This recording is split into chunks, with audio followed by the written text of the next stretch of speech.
Hello, listeners, and welcome to another episode of Trend Talks. We cannot get more topical since we'll be discussing real estate in Malta. Joining me today is Angelique Spina, Director within our advisory practice, Lindsay Abdilla, a Manager in Advisory, and Architect Justin Mizzi from Archi Plus. Thank you for joining me. Thanks for inviting us. I'm looking forward to our conversation. You have been recently involved in quite a detailed project in relation to the transparency of the real estate market.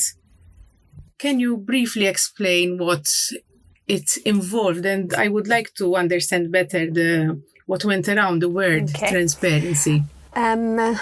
So really, when it comes to real estate, transparency is mainly associated with the availability of data, but not only that, that's only part of it in reality. A transparent real estate market is one where there's consistency, there's certainty as well, and there is the enforcement of rules and regulations. Corporate governance principles are observed. And when it comes to property transactions, obviously also because everything is done in a transparent manner, they would take place in a fair and equitable manner. That's in a way, in a nutshell, because I can continue, but I decided to stop on this one. And why transparency? So it was quite a courageous move, in my view, to go for this project. Yes, I think one of the main factors that led us to focus on the transparency of the real estate market is the benefits encompassing such a market, because there are numerous benefits associated with transparency. As a starting point, transparency in a business tends to create trust, and this very much ties into our PwC global strategy, which is called the New Equation. In fact, the New Equation focuses on building trust in society and delivering sustained outcomes. Now, recognizing the benefits of a transparent market and knowing that Malta, unfortunately, would probably not rank highly on the JLL transparency scale, we wanted to raise more awareness about the topic, as all stakeholders within the country, be it government, investors, and the nation as a whole, stand to gain from greater transparency. You are mentioning the benefits of a transparent market. Can you share a bit of these with us? Really and truly, there are many, and there's an endless list, but let's try and just mention a few to focus a little bit as to what one can gain out of transparency. First of all, transparency leads to increased productivity and efficiency, as well as continued foreign direct investment, meaning foreigners buying into real estate in Malta in various shapes and form. And this is definitely very beneficial for the economy as a whole. When we speak of transparency, another benefit is that there are increased disclosures, and transparency tend to lead also to better security, particularly in areas related to money laundering, tax evasion, corruption, and other related issues, even ownership, for instance. By having this access to data, developers, investors may be better able to decide, for instance, what type of property they want to build. Many times from our experience in the sector, we find people, investors, not knowing if there's an oversupply of a particular type of real estate asset. For instance, offices comes to mind. And many times we have to do ad hoc studies that are very laborious and also difficult to source the data to be able to do them. I think at this stage, maybe you can add a couple of other benefits if you can think of, Lindsay. Yes, just perhaps to add on a few, increased data will also facilitate policy development and long-term real estate planning, and it also aids in terms of the feasibility of large projects. Typically, when clients start considering the possibility of investing, let's say, in large mixed-use developments, they start getting different viewpoints from different stakeholders. Real estate agents tend to be the more optimistic ones, for example, whereas the bankers tend to air more cautious views. Then you have the architects who also tend to present their own views, and this tends to lead to a lack of consistency and a lack of transparency. And as Angelique said, then this often leads us to preparing detailed market studies and analysis in order to answer certain questions which in other cities and markets could be easily answered, given that the data would be readily available there. Lindsay and Angelique, I'm going to ask you a bit of a challenging question if I can. Do you believe from what you have seen that the timing was right for this project and for this data to now be available? I think we are at a stage in the market where we have a burning need to actually have this data readily available. I think that there is significant, everyone in some form or shape is exposed to real estate, even as an individual owner, either of our house, and we tend to hoard property even as a culture. So I think more and more we find more questions being asked at this stage. Hence, in terms of timing, I think this is the perfect time to start it off. I would say, even from what you shared in the LinkedIn video, considering our ranking, I would agree that the timing is right, in the sense, given that we have, we're in the 60-second spot, I believe, and also we need to take action around it, since there were like 94 countries involved. So our ranking is not excellent, let's put it this way. Did this come as a surprise, and what were your reactions to this? Okay. We have to admit that Malta's score of 3.64 didn't really come as a surprise, given that we face challenges on a daily basis in the work we do. When we prepare and review valuations, we find difficulties in assessing how the market is faring, particularly when it comes to commercial properties. One of the key assumptions underlying a property valuation is the discount rate and effectively the yield. Our starting point always tends to be research, so we try to gather market data to understand what is happening in the market, what transactions are taking place and at what prices, and this is done based on information included in the public domain. We typically also update this research on an ongoing basis, but we still challenge and question the information because it is difficult to understand whether a sample of a few transactions is representative of the property in question. And so the benefits, I would say, of having data is one from the consumer side, so who wishes to purchase a property or valuing their personal property, and then obviously there is the business side, the bigger transactions, which as well sometimes unfortunately don't have enough data to base their and your valuations as well. That's right. Lindsay, you're focusing on the topic of market data, which I understand is quite important. Angelique, are there any other areas that affected your outlook on the study and the potential results? Yes, there are other areas. Just maybe I can mention a few findings which I think really stood out. One of them, for instance, is that we know that the governance of listed vehicles, regulation, legal processes and frameworks that exist in Malta are really indicative of a robust legal framework. So, that is a benefit, and that is good to mention. Also, from a disclosure point of view, in reality, we have listed companies which publish, their annual reports in English, and makes it easier for international investors to analyze the company's performance. This is mentioned really and truly because in other countries where the JLL platform and test is done, this is not a natural, this is not an obvious finding. For us, this, to be honest, is quite an obvious finding. We also, just to mention another one, we did realize through our connection with a number of people in the market that there is adequate project and property management companies that are available in Malta. And when it comes to service charges, there's often reconciliations that happens between landlords and tenants in terms of the costs that are incurred. These are just a few examples. Sustainability is a very hot topic nowadays. How does this fit in within the JLL Greti projects? Sustainability is also an area where we feel we need to improve as a country. In fact, Malta lags behind on the Transparency Index on this front, and this owes to a number of reasons. I think it's an important factor to consider in that in the JLL GRETI, one of the areas which is tested and looked into in detail is sustainability. So it's one of the pillars within real estate. Now, if we look at Malta and why we performed badly in this area in a way, first thing is that a well-established energy benchmarking system in Malta is not used in the market. And while there are minimum energy efficiency standards for new buildings, the same are not in place for existing properties. We also need to emphasize the fact that there is no tracking of greenhouse gas emissions, often referred to as GHG emissions, for real estate at a national level here. They're not available, whereas in other countries, this is a given in a way for certain countries, not all of them, but for some of them, it is a given.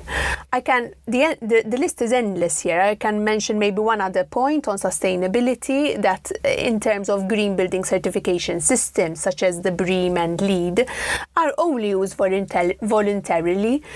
Similarly, climate risk reporting is not mandatory for all buildings. So these are just a few examples.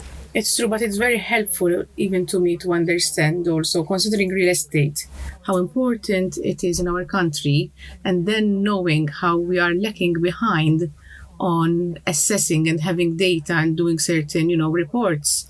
It is quite an eye-opener in my view. We have been mentioning like data, now sustainability, which bring to mind technology.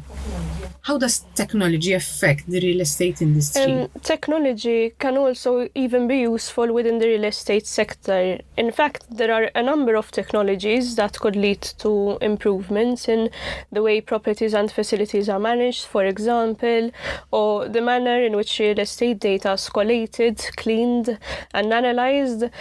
However, these are currently not being used or else being adopted only by very few industry participants in Malta. We can also mention the fact that the PropTech industry is still at a very infant stage. Then you also have certain smart building technologies and construction technologies that could significantly reduce costs or build time that again are currently either at an early stage of adoption or adopted by a few industry participants. When it comes to technology within the real estate sector at government level, there is the eApps portal and map server that are used for the submission of online applications and also for development control. We can also say that the land registry has started a process of digitizing the land records. But having said this, there is still more that could be done both on a national and individual entity basis when it comes to the utilization of technology in order to make certain processes more efficient and effective. It's good to hear, though, that certain steps have been taken already. Yes, I think it's being seen as a priority. In a way, Liz, this also shows us potentially that by the next GRETI round, we should see an improvement, obviously, if these initiatives go to port and actually are implemented. I'm very happy that you mentioned the word GRETI because it was my next question, to be fair. In the report it's mentioned as well. Can you please break it down a bit for us in the sense what it means, what is the purpose behind it, so we can, fully understand the purpose and value of the project? So first of all, as an acronym, it stands for Global Real Estate Transparency Index. Okay, that's helpful. It's nothing to do with grated cheese. But we can now give you a bit more, because that still is in a way a very wide term. But in reality, I think, Liz, your question is more related to what the project entailed, what it relates to. Exactly. And I think in terms, first of all, the project was done in collaboration as well with Archi Plus. It is a local architectural firm. And in fact, later on today, we will have Justin Mizzi, a property valuer from the same firm, joining us. Together, we assisted JLL in compiling the survey results for Malta for inclusion in their 2022 GRETI, which is the Global Real Estate Transparency Index. In terms of JLL, another question, who are JLL? and why did we go to JLL? Sorry, I'm asking myself the same questions, but when you think about it, it's not You're obvious. helping me do my job. True. So in terms of JLL, they are a leading professional services firm that specialize in real estate and investment management. However, they have no presence in Malta. And as such, this study they conduct in another 93 countries. So the study they have sometimes because they have presence, sometimes because still they don't have presence and they have alliances like they have done with us for Malta. So that hopefully gives a little bit of context in terms of what we mean by JLL gritty and how it applies to Malta. Yes, it puts everything into context. Good.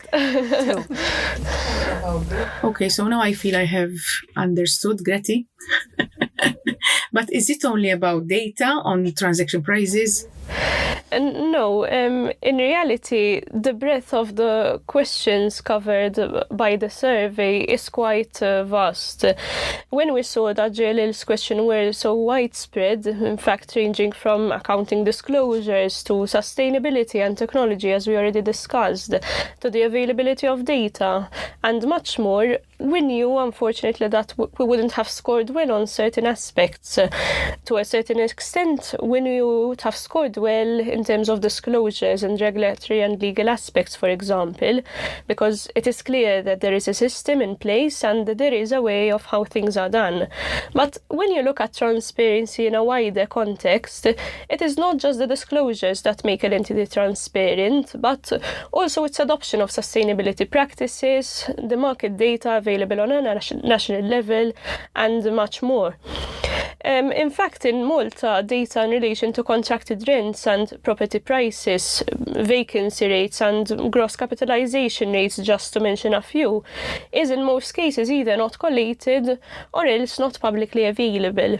And whereas some data is available with respect to residential properties, publicly available data is more limited when it comes to commercial properties. It gives you the impression, even the fact that the legal setup is correct, it's okay, that sort of in the past the setup was done, but then during the course of years when changes were happening locally and in Europe and the world, locally we didn't update our rules, regulations and stuff, and now sort of we're getting a hit of reality and we have to rush and come up to speed with these Perhaps items. it is an area that could evolve more. Definitely. So. I mean, from what you're saying, I mean, it is in my view 100% yes, we have to make a move around this area. Lindsay, you are mentioning like questions in this survey. Can I ask if the questions were handled by your side, were answered by who? Who participated in this survey? To give some context, the answer, first of all, the survey questions, which we mentioned earlier on, they are essentially, there were around more than 200 survey questions. And no, the answer is we didn't answer them all ourselves. There were You're only... lucky considering they were 200. True. We don't have... I assume you had to analyze them and get, into the detail of them. But it would have been great if we had the expertise to answer them all. In fact, in reality, to answer the questions representatively, we reached out to several stakeholders, and this took quite a long period of time. In fact, these stakeholders are both within the private and the public sector, and among them, just to mention who we contacted, there are architects, real estate investors, real estate agents, key developers, lawyers, notaries, a lot of companies that operate within the sector as well. To mention another side is that we also liaised with entities such as the NSO, Central Bank of Malta, the Housing Authority, the MDA, the Malta Chamber, and in reality, we've collated the feedback all through these various stakeholders, and then that is how the index came along. Quite impressive, I might say. You mentioned as well that the questions were quite widespread. Can you give some examples of the main findings of the study? Well, there are quite a number, but just let's start the first one. If we focus on the lack of availability of contracted sales data for both residential and commercial properties, places definitely a heavy reliance on the use of advertised rates. We all know that advertised rates tend to differ from the contracted rates.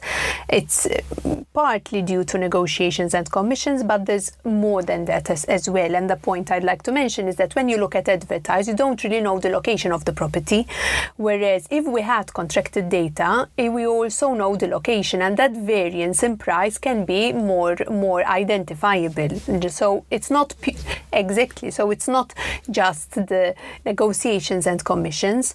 And to mention another point related to this, to the fact of having contracted sales data, is that we recently conducted a study where we compared the 2020 monthly contracted rents based on the Housing Authority data, as they include them in the annual Malta residential rental study, and the advertised rents for 2 and 3 bedroom residential apartments as listed on real estate agent websites. And what we noted is that for the selection of localities analysed, advertised rents exceeded the contracted rents, and the range is between 10 to 30%. In reality, this translates to between a month and 3 months worth of rent. And now, and also in addition to what Angelique is saying, when it comes to yields, market-derived yields are also not available in Malta, and as a result, there tends to be a lack of consistency in valuations and a significant variation in the yields and discount rates applied in valuations of all property types. On a day-to-day basis, we also find that certain professionals within the sector continue to apply historical yields for the same or similar properties year on year, and at times this may also be done without challenging prior year work. In fact, it is not the first time that we come across valuation reports of, let's say, office blocks in Slema that are still valued using a cap rate of 5%, even though circumstances might have changed and the market changed over time.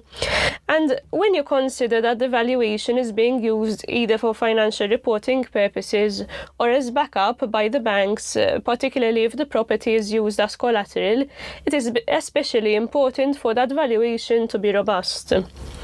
And as we also mentioned earlier, when it comes to data, the lack of data available in connection to the supply of particular property types tends to make it even more difficult for investors and public policymakers to understand whether the supply of office offerings in certain locations may be exceeding demand, just to give an example. And again, just to latch on to what we mentioned earlier, several investors typically ask us to prepare market studies in order for them to be able to understand a bit the dynamics of the market and to assess the risks of undertaking a particular project. Taking into consideration the points we just discussed, namely lack of market data, sustainability, the involvement of technology, what risks do you think a market such as Malta a is point facing? as well worth mentioning to this is the fact that many a times we have market studies commissioned by local companies, but we have also quite a number commissioned by foreign entities or foreign investors, that in reality one of the things that shies them away from huge investments in the local market is not the quality by itself, but is the fact that they don't know where it stands compared to other properties. That lack of transparency creates a sense of a problem for them in reality, when they know that if they invest in other countries, in other territories, that problem would be addressed.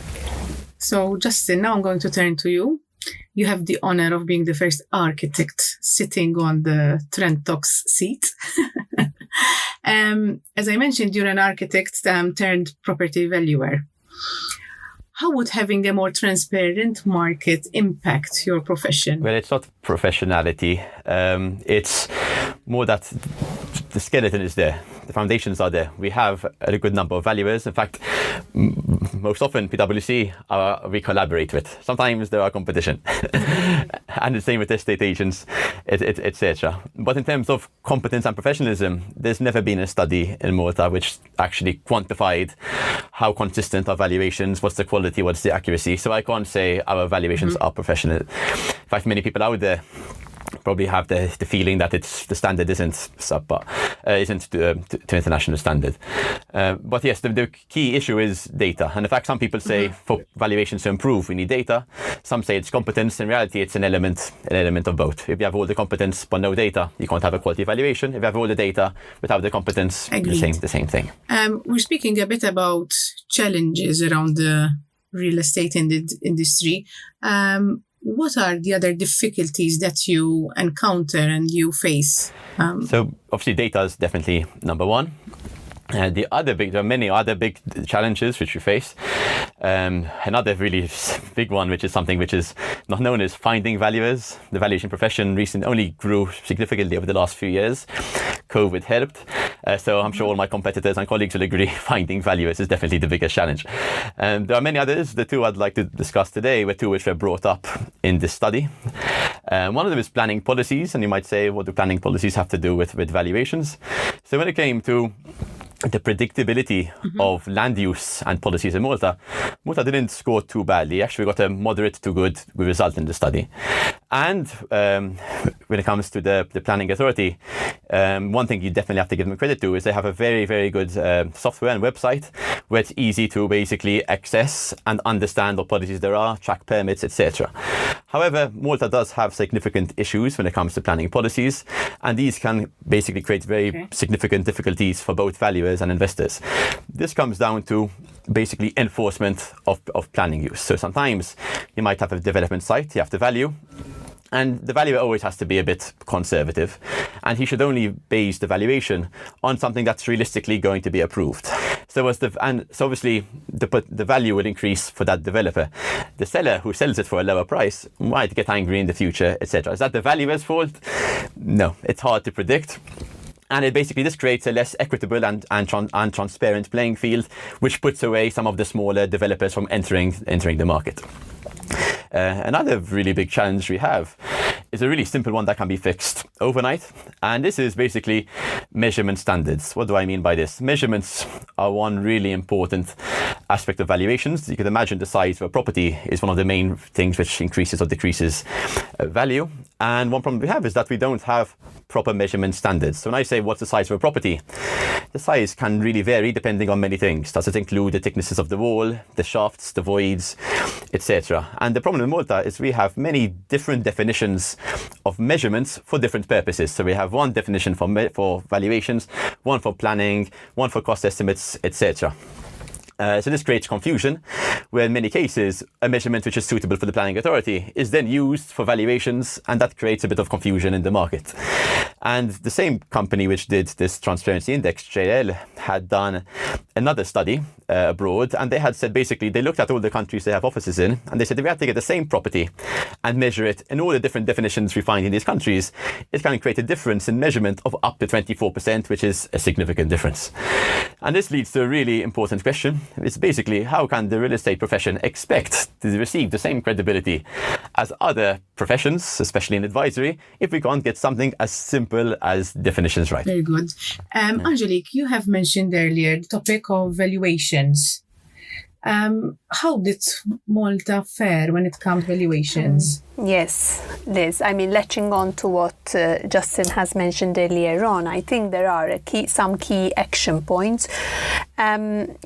By focusing on certain points that may be easily addressed in the short term, with continued sustained effort within the field of sustainability and digitization, there is scope really for Malta to move in the scale upwards, so then in such that we improve our transparency by the next round of the JLL GRETI in 2 years' time.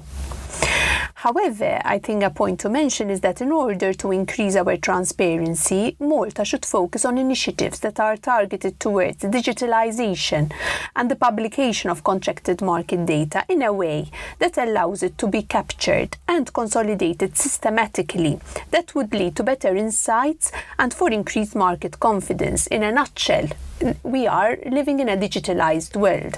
This market data, to be easily accessible by professionals at large, needs to be available on a digital platform to be accessible to all the valuers. As I mentioned earlier, there are many who are active in this segment. It should also incentivize more sustainable practices in real estate to encourage uptake. I'm sure I haven't mentioned all, and there might be some others that you could take forward. I agree with this. The key barrier we have, which is basically to make us a more transparent market, is that basically there are simply too many barriers in collecting and sharing data. So we just really can't make this jump. I don't think there's any main stakeholder which doesn't benefit from this, and I think most of them, if not all of them, want it. Banks will definitely benefit from it, government as well, economists, advisors and valuers such as ourselves. The only really sector which benefits from not having a transparent market are the large developers. Why? Because with time and experience, they've gained this data because they're so large in the industry. They have so many connections network. So they have a benefit over everyone else. So that advantage is very key for the large developers. However, there are still many advantages for these large developers, which I'm sure outweigh the cons of not having transparency. But the key to make this jump is simply to be a transparent market, is to shift the mentality of all stakeholders, which is happening. And the shift has to basically be, at the moment, in the past, we used to have an information hiding mentality, where basically, in the past, if my colleague would call an accountant or an estate agent to basically collaborate or share data, and when it comes to valuations, they wouldn't share it, they'll keep it to themselves. That shift has changed. Today, valuations are all about networking and collaboration. So the shift has definitely happened. So I'm extremely optimistic. I mean, my career is relatively short. I've only been working for 6 years, and I've seen the shift change significantly over this short time. And this is not only happening in the public sector, but in the private, as I mentioned before. And we can see this, basically there's an increase in collaborations between private firms from different sectors in sharing their data and launching reports and studies such as the one that ourselves and PwC did in fact, with this index. Whilst you were talking, I was thinking, and my next question would be, do you see willingness locally for this transparency to increase? So now we have these results. So what next? Do you think that we will manage, to push a bit in terms of being more transparent and being more in line with other foreign countries as well, and push the 62 a bit more up? I think let me answer the two together. First of all, we believe that we should utilize our first national JLL Real Estate Transparency Index score to set targets what we wish to achieve over the next few years. And we need to look at other nations that have managed to improve their transparency rating over the years. So if we take, for instance, Luxembourg, which is, Malta's small European counterpart, has witnessed an improvement in its JLL GRETI ranking, albeit let's say it did rank in the transparent tier, but it has placed 25th place in the one of 2022 in comparison to the 32nd place earlier on in 2018. So there has been a journey for other countries, and I think Malta should embark in that journey as well. I think that a good way forward is the availability of reliable transacted property data, as I said earlier on, available on a digital platform to key players so that everyone is working on the same playing field across all different professions. And I think with this we are also confident that the gradual improvement of our transparency within the sector will enhance the level of trust and ensure sustainability of the industry moving forward. So yes, I think you can book us in for another podcast in 2 years' time. Very good to hear as well, because obviously collaboration helps all parties. All parties would gain. Angelique, you mentioned that this study happens every 2 years. Are we going to be involved again in this study? I think it's the the burning question. And as well, then, either you or Justin, do you think we will manage to improve our score? The key point, or the key take-home point from our end, is that we feel we're contributing to the community and to the society at large by embarking in this study about the transparency of real estate in Malta. It is particularly at the forefront of PwC's global strategy, which is the new equation. So I think this in a nutshell does latch on to the overall PwC strategy.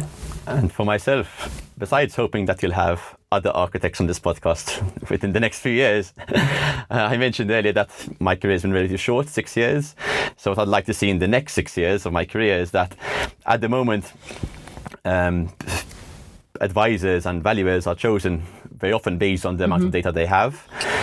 And I don't think that should be a competitive advantage. Data is something which everyone should have, and people should not be selecting their professionals based on the data, but based on the competence and their analysis of that data. So I hope that soon in the future, data will just basically be something which is available to everyone, and people can then go into what really matters, which is how to use that data and what's the best to do with it.